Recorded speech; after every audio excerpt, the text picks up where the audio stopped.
Well, good morning, or at least it's morning on my end.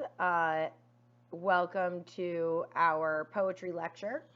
So this week I'm going to cover everything that you went over last week, everything that you read last week, as well as what you read this week, and then what you have to do this week.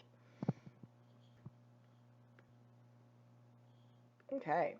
So the terminology that you're going to need to know to best understand this lesson is listed here. And if you're unsure of any of these terms, I'm just going to be using them in conversation. So please go look them up if you're not sure of them. The definitions for these words can be found in imaginative writing, pages 302 to 309. I guess it's, obvious now that I'm not going to have my camera on today. I've got like some heinous skin issues. Yay for being 30 and having acne, right? Okay, so we're going to be talking about inverse versus prose poetry, which I will go over the differences between those. And then stanza, poetic devices, the poetic line, denotation and connotation, metaphor, and cliche. So let's jump right in. So verse versus prose poetry. So we've got verse poetry, which is what you normally see in poetry. You see, these lines that are often broken into enjambments. They've got poetic language, they've got rhythm and cadence. And then there's also formal and free verse poetry. So we've got sonnets. In formal poetry, we've got sonnets, ballads, odes, etc. They all have specific rules and formattings. For example, Sonnet 18, Shall I Compare These to a Summer's Day by Shakespeare, is written in iambic pentameter, which is 14 lines with a specific rhyme scheme, with a specific syllable count, etc., etc. So formal poetry has these very rigid rules and expectations of what the poetry will look like and sound like. Whereas free verse poetry is the kind of poetry that we're going to be writing in this class, which basically gives you as much freedom as you desire. There's no specific form applied. It can be experimental in line length and in sound play. You can have as much rhyming or not as you want. You can have iambic pentameter or not if you want. Examples of this would be what we've read this week, As a Cat by William Carlos Williams, and To the Woman Crying Uncontrollably in the Stall Next Door by Kim Adonisio. So those are examples of free verse poetry, which is what you're going to be writing, as well as prose poetry. So prose poetry is somewhere in the middle of formal poetry and free verse, and then also in the middle of poetry and prose. Excuse me. Okay, so this is a quote from The Poet's Revolt, a brief guide to the prose poem, which is on Moodle. Please read it. Danielle Mitchell writes, prose poems first appeared in 19th century France as an act of rebellion. Poets like Charles Baudelaire and Alois Bertrand wanted to protest the predominance of the Alexandrine metered line, like Shakespeare, and the typical content that followed it: love, heartbreak, nature, etc. Breaking out of metered form, they wrote in a block of text that resembled prose but behaved like poetry. Another quote, Charles Simic famously said, the prose poem has the unusual distinction of being regarded with suspicion not only by the usual haters of poetry, but also by many poets themselves, right? So it's this block of poetry, one block of justified text. Now, justified is a setting in writing where you make the text a perfect rectangle with equal text margins on either side. Now, for your discussion board, I have you write like a little mini prose poem. That doesn't have to be justified. I would like the one that you turn in for your writing experiment this week to be justified. You just have to highlight it. If you don't know how to do it, please Google it. Just highlight it and go to paragraph and justify the text. But prose poems employ imagery, metaphor, cadence, sound play, and language just like poetry, but it's written to look like prose. Let's take a look at this one, for example. Sheep Golden Syrup, Elizabeth Bishop, by Michael Farrell. Here, we look at this, and it looks like it's written, it's a paragraph, right? But you see this is a justified block of text. The lines all meet up on the sides here and on the sides here. It's not double spaced. So let's look at a little bit of what he does within this poem that makes it a prose poem versus just a piece of writing, a piece of prose, like a paragraph. And when I say prose, prose is what is written in a novel, right? So when we write an essay, we're writing in prose versus poetry, which is often written in verse. Now, this is somewhere in the middle. That's the thing about prose poetry, is it's found this weird little niche in between verse and regular prose. So, do not a civilization make, do they? So right there, that's not regular writing, right? That's not regular prose. We've got something happening here that is turning this language in on itself.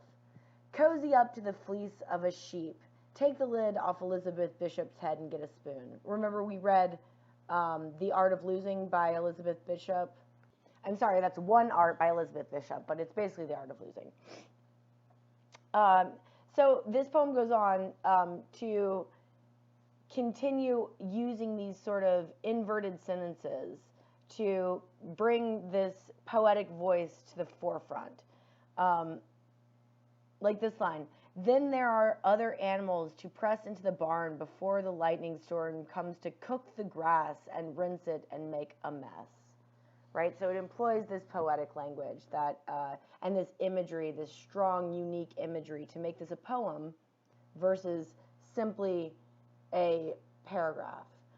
And what's kind of fun about prose poems, in my opinion, is that you can kind of still tell a story. There's something freeing about writing a poem using full blocks of text. Now, I wasn't going to show you this, but I guess I might as well. Okay, this will be like a little treat for those people that are actually watching my lecture videos. One of the prose poem prompts that I gave you guys this week is to write a personal ad. And I love that prompt because there are some really good ones out there. And I didn't show you any of the good ones, but I'll show you my example that I wrote during my MFA. So I guess I'll read it out loud. It's a little ridiculous for me to read this whole 228 word poem, but I'm going to do it anyways just because I like reading it. It's good practice to read your poems out loud.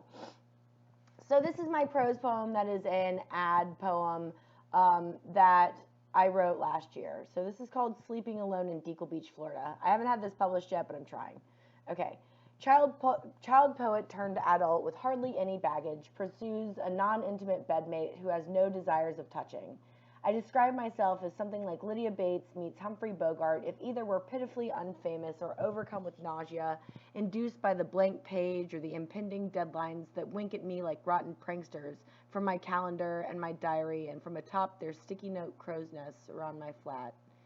My meal habits, as we can all agree to refer to them as habits rather than preferences due to the desperate and disgusting cyclicality of feeding oneself, consist mostly of empty things. The last slice of cheese on the heel of a sourdough loaf I bought 2 weeks ago, a finger lick of pizza grease, that little wrinkled grape holding on to the skeleton of the bunch. Child poet turned adult with loads of vacant time seeks stargazer with only enough time to meet once or twice a lifetime. Jeopardy contestants turn me on, especially the impatient ones who jitterbug at the podium and win recklessly. I face the solitude inside my head each night, leaned against the headboard of my unfilled bed like the town drunk, but I'm just waiting for the right person to sheathe me in socks and sheets and stand guard in their sleep. Call me. So that's my ad poem. I like that poem. I'm always like kind of proud of that poem. And you see that it's similar to this poem, right? They look the same. They've got that same sort of strange poetic language throughout, that experiment with line lengths, that experiment with imagery. The other example is there's many examples that I've given you this week. Take any of them for a great example of a prose poem. Okay, so your discussion board this week is about prose poetry. And I hope that after giving you this information, you can better answer the questions that I've presented you there. Okay, so now let's talk about sound in poetry. I like this quote. For me, coronary thrombosis suggests drums reverberating through the tops of trees, right? So it's this, when you use words like coronary thrombosis in your poetry, you're getting more than just what it's the medical term. You're getting this connotation of drums reverberating through tops of trees. So every time you use a sound, every time that you use an image that has a sound involved in it, it's going to pull a connotation for the reader, and it's also going to add sound to your poem. So just be aware of that. Anytime you've got words like rustling or pounding, right? These are all words that have sound in them, and they're going to affect the actual weight of your poem. I also like this advice: write in full sentences, use standard punctuation. Too often, beginning poets feel that a string of adjectival phrases amounts to a mood, or that sentence fragments conjure up drama. It doesn't, and they don't. It is much more effective for you to speak clearly to your reader, for you to talk straight through your poem and really get your point across by just saying it and using powerful imagery that suggests it. Yeah, you've got more interesting things inside you than cliches and fragmented lines. I want you to go for the weird, the unique, concrete details, just as you would in other creative writing. So just as we've been practicing in our nonfiction and our fiction, I want you to pull those unique pieces of imagery, those concrete images, those powerful metaphors, and put them in your poetry. Now, the poetic line is arguably what makes poetry what it is, right? When you look at a poem, you can see that it's clearly different than a block of prose, even a prose poem. Like a verse poem, you open up a poem, and you know right away it's a poem. There's no doubts. There's no discussion boards asking what it is. It's a poem, right? But I want you to be careful and think considerately about your poetic line breaks. The line should operate not as a substitute for the sentence. You shouldn't be adding a line break because you're trying to make your sentence more profound. It's simply a way to manipulate your reader into accepting or taking in the sentence as you want them to. So experiment in your poem, in your poetry, with caesura and enjambment and end stops and see what it does. Maybe try writing it as a prose poem first. Maybe try writing it with whatever line breaks that you want first. But go back and continue to tweak, continue to experiment, and put line breaks in places that you wouldn't naturally put them and see what it does, right? Remember that each of these ways to cause pauses in your reader's reading is significant in the way that it manipulates the pacing. So take each into careful consideration. Okay, so I've been talking about denotation and connotation. I'm just going to go over it a little bit more. So denotation is the literary or primary meaning of a word, so it's what's in the dictionary. The word mother is a woman in relation to her children. So that's what mother is in the dictionary. And then a connotation is the emotional connection to a word. Poetry often experiments with the connotative layering of words, right? So mother, it connotes love, support, femininity.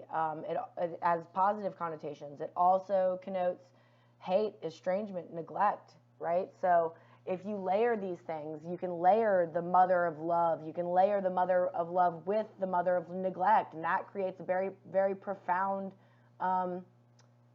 poem, right? I'm looking at, I think it was Victoria who wrote that really beautiful piece about a little boy who just wants his mom's attention. See, we've got all these connotations in these pieces with our mothers, with our families, with nature. Explore those connotations. Explore what these images mean to you, right? And then remember that what they mean to you isn't what they mean to every reader. So just because you have a negative connotation with mother doesn't mean your reader will. All right, so imagery and metaphor. We've gone over this with other creative writing, but I feel like we should talk about it in poetry. Just remember that not all images are metaphors. I really like the way they bring this up in imaginative writing. Sometimes, as Robert Haas put it, they do not say this is that. they say this is, right? Just think about that for a second. Like, the couch might be heaven, but the couch is also the couch, right? The couch is also the place where we go and do couch things. And it's important to allow the couch to continue to be a couch. Because concrete imagery evokes emotion just as much, if not more, than metaphor. It's, imagery is all wrapped up in all this connotation, right? It suggests things. And then metaphor has a stronghold in the imagination because of its dual qualities of surprise and precision. I know you've been there when you're reading a piece and the author comes up with this metaphor and it just bursts off the page at you because it's the most surprising and also correct thing you've read in a while. I wish I could think of one right now. Oh, I got one. Oh, you guys know this one. In that TikTok that I sent you, I've been thinking about this for so long. That TikTok I sent you about description. The author that's quoted in that TikTok is said to have described one of his characters as being made of knees, built of knees, or something like that. So that's surprising and also specific, right? Like you've never heard it before, but immediately it brings to mind an image that you can totally relate to, right? This goofy guy who is just awkward in all ways. And then Dickinson said about metaphor, it's the mode of juxtaposing elements of concrete things with equally fundamental ideas and feelings. Grass, stone, heart, majesty, despair. It's a way of finding abstract ideas a concrete hold in the world. However, many successful metaphors simply compare two concrete sensory details and allow the abstract connotations to work for themselves. For example, a piggy and fishy air. That's actually three comparisons, right? Piggy and fishy and air. Love it. Okay, winding down now. Cliches. So cliches are sayings that are used often and that we use them in our speaking most of the time to describe something that everybody can relate to. Cold as ice. Here's a list of a few. Let's touch base. The apple doesn't fall far from the tree. Kid in a candy store, etc. So you want to avoid it like the plague. Ha ha ha. Get it? Because that's a cliche. And imagery can be cliche as well. Boiling blood, ocean blue eyes, a screaming siren. Try to go for unique images and unique language. Try to avoid cliches. Sometimes in our prose writing, like in writing fiction and in nonfiction, it's easiest to just put a cliche down and then come back to it later and decide what you're going to do with it later. But in poetry, it's important to get it close the first time. So try to keep those cliches at bay. Haha. And also, remember, this is sort of a fiction and nonfiction point, but characters, when they're speaking, they use cliches. But that's different because people, when they talk, they tend to use cliche. So try to avoid that. And then finding the poem. So I know a lot of you aren't totally excited about writing poetry and are sort of not sure how to get started. So this part of creative writing, imaginative writing, I think is important, especially that process, that series of suggestions that start on page 316. Because I know the feeling of struggling to find the start of a poem. But I want you to think about this quote from imaginative writing, this one right here. Once you've settled on an image or a line, any embodiment in words of an impulse that stays with you, then the work begins. So just kind of work on that impulse. Find that unique image and see what you can do with it, right? Continue to work and work and work and see what kind of impulses run through you. And I cannot stress enough that I would love you guys to use the series of suggestions that start on page 316 to write your poetry this week. It has kind of everything that I want you guys to touch on. It's got imagery, it's got metaphor, and it does it in a way that you rework the same piece of writing a few different times. So please, please, please use that.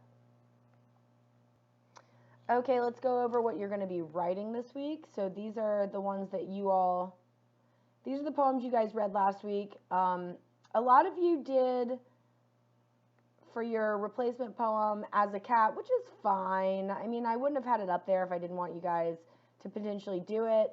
I love William Carlos Williams, and a lot of you did a really good rendition of it because you used, fun imagery that really evokes the kind of movement that he's got here, and also these are some beautiful enjambments and use of stanzas. I mean, he was a master in minimalist poetry, so I'm not mad at you, but I would like to see what you do this week. So, Empire in the Air is one of my favorite poems ever. I'm not even sure why. I just am obsessed with all of these images. I love this phrase, like a bomb. It changes the whole poem. It was a fragile empire with knobs and wires, like a bomb. So if it's like a bomb, it's not a bomb, right? So what is it? What is it? Do any of you know? Splitting like a milkweed pod. We imagine the airplane splitting like a milkweed pod. How amazing and unique is that piece of imagery? Well, spoiler alert, it's radio airwaves, right? It's pretty cool. Pretty cool. And then, we've got our prose poems here, and then I threw this one on there. I don't know if you guys noticed that this is not a prose poem, but I threw it on there because I love this poem. Just the way she uses enjambment. I mean, listen to it read out loud. I memorized this poem for my poetry class this year in my MFA. If you ever woke in your dress at 4 a.m., ever closed your legs to someone you loved, opened them for someone you didn't, moved against a pillow in the dark, stood miserably on a beach, seaweed clinging to your ankles, paid good money for a bad haircut, backed away from a mirror that wanted to kill you, bled into the back seat for lack of a tampon, if you swam across a river under rain, sang using a dildo for a microphone, stayed up to watch the moon eat the sun entire, ripped out the stitches in your heart because why not?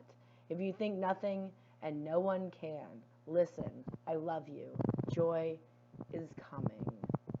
How wonderful is that poem? So much energy, right? And notice that it's got so much energy because of the way she uses enjambments. Because of the way she's chosen to put these verbs in these very strange places in the line breaks. Now, if this was a prose poem, it would still be good, but it wouldn't be as good. And if she had decided to put these as end-stopped lines, where everything just stopped at the end, it wouldn't be as good, right? It wouldn't be as powerful. So I love, love, love, love, love that poem. Kim Adenizio is amazing. If you ever get a chance to hear her speak in New York, you should. Okay, so this week we've got 4 poems that you're going to write. So 3 verse poems and a prose poem. The verse poems, the only thing is that they need to be at least 10 lines each. Line length and stanza are up to you.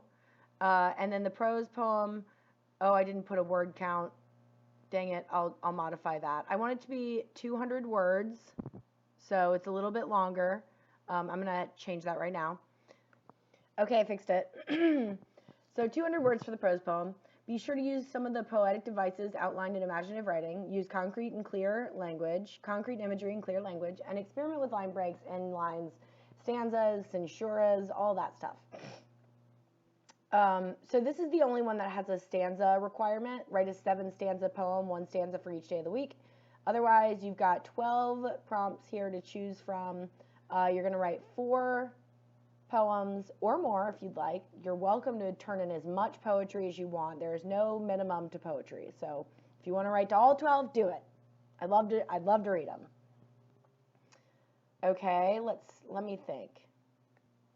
I think that's everything. I hope that you all get to working on that poetry, and I look forward to reading it and getting back to you guys with the feedback for the next one. Oh, and I'll put up the poetry workshop soon, like today sometime, and you guys can start talking on the Google Doc. Okay, bye-bye.